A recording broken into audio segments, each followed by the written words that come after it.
అయిపోవచ్చు, కానీ వాళ్ళ మతం నుంచి అతన్ని బహిష్కరించేసి ఇతన్ని పూర్తిగా వెలేస్తున్నాము అని చెప్పి వాళ్ళు అనౌన్స్ చేసేవాళ్ళు. దురదృష్టం కొద్ది ఏంటంటే ఈ హిందూ మతానికి ఏ విధమైన కట్టుబాట్లు లేవు, ఏ విధమైనటువంటి నియమాలు లేవు. ఎవడు ఏ విధంగానైనా మాట్లాడొచ్చు, ఎట్లయినా తిట్టొచ్చు, దేవుళ్ళని తిట్టొచ్చు. వాళ్ళకి చెప్పుల్లో కూడా బొమ్మలేసి చెప్పులు తయారు చేసి కంపెనీలు అమ్ముకోవచ్చు. అప్పుడు కూడా వీళ్ళకి సిగ్గు రాదు అంతే. ఎందుకంటే ఇట్లాంటి పనికి మాలిన వాళ్ళంతా కూడా హిందూ మత ద్వేషులు. వీళ్ళకి కులం లేదు, కులం ఉంది, మతం లేదు, కులం ఉంది. ఆ కులాన్ని కాపాడుకోవటానికి ఇంకెన్నో అబద్ధాలు ఇతను ఆడుతూనే ఉంటాడు. అంటే ఒక ప్రజాస్వామ్య పరిరక్షకుడైనటువంటి ఒక వ్యక్తి నీచమైన పరిపాలన సాగిస్తూ తన ప్రత్యర్థిని, తన కొడుకు వయసు ఉన్నటువంటి జగన్మోహన్ రెడ్డి గారిని గెలవలేక అడ్డదారిలో ఏ విధంగా గెలిచాడో మన ప్రభాకర్ గారు చాలా స్పష్టంగా చెప్పారు. దాదాపు ఈ రాష్ట్రంలో 54 లక్షల ఓట్లు ఎంతో తేడా వచ్చింది, 12% ఓటింగ్ తేడా. మరి ఇంత శాతం ఓటింగ్ తో అడ్డదారిలో గెలిచినటువంటి వ్యక్తి అడ్డదారిలోనే అధికారానికి వచ్చాడు. ఈ అడ్డదారిలో రావటం అనేది అతనికి ఈ రోజు కొత్త ఏం కాదు కదా. ఆ రోజు అంతే కదా, 94 ఎలక్షన్స్ లో ఎన్టీఆర్ గారు నేను ఎంత కష్టపడి రాష్ట్రం అంతా పర్యటించి మొత్తం 258 సీట్లు కమ్యూనిస్టులతో సహా గెలిపిస్తే 8 నెలలు తిరగకుండానే అడ్డదారిలో నన్ను ఒక బూచిగా చూపించాడు. రోజు వాళ్ళ పచ్చ మీడియాలో ప్రచారం చేయించాడు. మరి ఇష్టం వచ్చినట్టుగా అబద్ధాలు రాయించాడు. చివరికి ఎన్టీఆర్ క్యారెక్టర్ అసాసినేట్ చేయించాడు. ఇక నన్నైతే చెప్పేదే లేదు, ఇప్పటికీ చేస్తానే ఉన్నారు. ఇంత దారుణమైన వంచన, పిల్లనిచ్చిన మామ అనే గౌరవం లేదు, ఒక తండ్రి లాంటి వాడనే భావన లేదు, పెద్ద వయసు అనేటువంటి గౌరవం లేదు. ఇట్లాంటి ఒక వ్యక్తి, ఇటువంటి పనికి మాలిన బుద్ధులు ఉన్నటువంటి వాడు, ఇటువంటి నీచమైన స్వభావం ఉన్నటువంటి వాడు, ఇతని ఫ్రమ్ ద బిగినింగ్, ఇతని బాల్యం నుంచి మీరు ఇతని జీవితం చూస్తే చాలా క్లియర్ గా మనకు అర్థమయ్యేదంటే ఇతనికి ఊహ తెలిసిన దగ్గర నుంచి అబద్ధాలతోనూ వెన్నుపోట్లతోనే ఎప్పుడూ కూడా పిచ్చి రాజకీయాలు చేస్తూనే ఉన్నాడు. యూనివర్సిటీలో కూడా అంతే, కులాల మధ్య చిచ్చు పెట్టాడు. రెడ్డి కమ్మ అనేటువంటి కులాల మధ్య చిచ్చు పెట్టాడు. అక్కడ అంతే, వాళ్ళ దగ్గర డబ్బులుగా చేసేవాడు, వీళ్ళ దగ్గర డబ్బులుగా చేసేవాడు. ఎందుకంటే చాలా పేద కుటుంబంలో 2 ఎకరాల్లో పుట్టినటువంటి వాడు ఏమి ఇంట్లో పైసలు ఇచ్చేటువంటి వాడు కాదు ఇతనికి. అట్లాంటిది ఎప్పుడూ కూడా ఇతరుల చేతిలో ఉండేటువంటి అమ్ముకోవటం, ఆ డబ్బులు తెచ్చుకోవటం.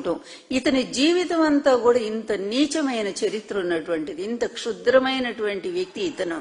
ఇట్లాంటి వాడు దురదృష్టం కొద్ది ఆంధ్రప్రదేశ్ చేసుకున్న దురదృష్టం ఏంటో ఇతనే మరి 3 సార్లు ముఖ్యమంత్రిగా రావటం జరిగింది. ఎట్లా వచ్చాడంటే అందరికీ తెలిసినటువంటి సత్యమే.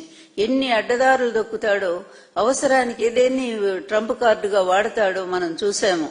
గతంలో బీజేపీతో 99లో బీజేపీతో స్నేహం పెట్టుకున్నాడు.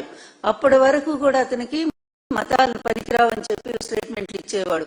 మత రాజకీయాలు వద్దు, మనకు అందరూ సమానం అని చెప్పేవాడు. అది పోయింది. తర్వాత 99లో వాజ్పేయి గారి పేరు చూసి అతను ఆయనతో పెట్టుకున్నాడు. తర్వాత మోడీ గారిని తిట్టాడు. మోడీ గారు ఆ విధంగా గోద్రా విషయంలో మోడీ గారిని తీసేయాలని చెప్పి వాళ్ళ పెద్దలకు కూడా పాపం ఉత్తరాల మీద ఉత్తరాలు రాస్తే వాళ్ళు ఒప్పుకోలేదు. తర్వాత ఓడిపోయిన తర్వాత మళ్ళీ ఎలక్షన్స్ 2004లో ఓడిపోయిన తర్వాత మళ్ళీ వెంటనే మార్చేశాడు. అది హిందూ మతం అనేది తీసి పడేశాడు. అంతకుముందు బీజేపీ, అలాగే హిందూ మతం, ఆ దేవుళ్ళు, ఆ హంగామా అంతా అదైపోయిన తర్వాత వెంటనే మళ్ళా ఒక క్షమాపణ చెప్పేశాడు బహిరంగంగా. ఎవరికి? ముస్లింస్ కి బహిరంగ క్షమాపణ చెప్పాడు. నేను తప్పు చేశాను, చాలా పొరపాటు, హిందుత్వవాదం ఉన్నటువంటి బీజేపీ పార్టీతో పెట్టుకొని చాలా తప్పు చేశాను, అందువల్ల ఇక నుంచి నన్ను క్షమించండి, నేను ఇంకెన్నడూ మతం జోలికి పోను, ఆ మతం జోలికి పోను, వాళ్ళ జోలికి పోను, మీరే నాకు కావాలి అని చెప్పి మళ్ళీ అక్కడ ఒక అబద్ధం. మళ్ళీ ముస్లింస్ నమ్మించడానికి ఎలక్షన్ లో అయినా ఓడిపోయాడు, అడ్డదిడ్డంగా ఓడిపోయాడు రాజశేఖర రెడ్డి గారి టైంలో. ఇతని జీవితంలో ఇతని ఎయిమ్ ఒకే ఒక్కటి ఉంటుంది, ఎప్పుడూ కూడా తను అధికారంలోకి రావటానికి ఎంత నీచానికైనా దిగజారిపోతాడు. అధికారం ఎందుకయ్యా అంటే తను అనుకున్న లక్ష్యం చేరటానికి. ఆ లక్ష్యం ఏంటంటే లక్షల కోట్లు సంపాదించడానికి. ఇంతే, అతి పేదరికంలో పుట్టినటువంటి అతను చిన్నప్పటి నుంచి అతను పెట్టుకున్నాడు, నేను ఎట్లయినా సరే ఘటం విద్యాత్ పటం విద్యాత్ కుర్యాత్ రాసవరోహణం ఏనకైనాపి ప్రసిద్ధో బభూ అని చెప్పి నీతి శాస్త్రం చెప్తా ఉంది, ఒక సంస్కృత శ్లోకం. నువ్వు ఏ విధంగానైనా సరే పటం విద్యాత్, ఘటం విద్యాత్, కుండలు పగలగొట్టు, లేకపోతే గుడ్డలు చింపేసేయి, లేకపోతే గాడిదనెక్కి ఊరేగు, లేదా ఏ ఎదవ పనైనా చెయ్యి, కానీ దాంట్లో నీ అంత గొప్పవాడు లేడనిపించుకో. అంటే అట్లా డబ్బు సంపాదించడంలో కూడా నీ అంత గొప్పవాడు లేడు, నంబర్ 1 నువ్వు పెద్ద కోటీశ్వరుడు, బిలీనీర్ అవ్వాలి అనేటువంటి ఒక లక్ష్యం కోసం పనిచేసినటువంటి ఇతనికి ఇంకా ఏ లక్ష్యాలు లేవు. ఈ ప్రజలేంటో వాళ్ళ గోడేంటో తెలియదు, అసలు అసహ్యం కూడా ఇతనికి అలాగే పరిపాలన ఏంటో కూడా ఇప్పటి వరకు కూడా అర్థం కానటువంటి వ్యక్తి ఎవరైనా ఉన్నారంటే అతను ఒక్కడే. అడ్మినిస్ట్రేషన్ కరెక్ట్ అర్థం కూడా చెప్పలేనటువంటి వాడు. అట్లాంటి వాడు అతని లక్ష్యం ఏంటంటే లక్షల కోట్లు సంపాదించాలి. చేరాడు ఆ గోల్. ఆ రోజు నుంచి ఈ రోజు వరకు అతని మీద ఎన్ని కేసులు ఉన్నాయో ఆ కేసులన్నీ మాఫీ చేసుకోవటానికి ఇదిగో ఈ డబ్బునే మళ్ళీ అస్త్రంలా మార్చుకొని ఆ డబ్బుతోనే అన్ని వ్యవస్థలను కూడా కొనేసుకుంటూ తెలిసిపోయింది. ప్రతి వ్యవస్థలో ఉండే లోపాన్ని ఆసరా చేసుకొని ఇతను డబ్బుతో వాళ్ళ నోరు మోయిస్తూ ఈ విధంగా తెలుగుదేశం పార్టీని కబ్జా చేశాడు. అంతకుముందు కూడా అంతే.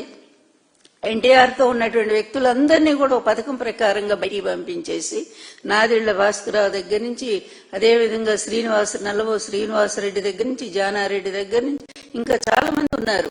ఇట్లాంటి వాళ్ళందరినీ కూడా బయటికి పంపించారు ఉపేంద్ర గారి దగ్గర నుంచి. అంటే అప్పటి నుంచి కూడా ఒక గోల్ పెట్టుకున్నాడు. అతనికి ఎన్టీఆర్ పట్ల, ఎన్టీఆర్ కుటుంబం పట్ల ప్రేమ ఏమీ లేదు. ఇటువంటి వ్యక్తులు మనం అరుదుగా చూస్తాం.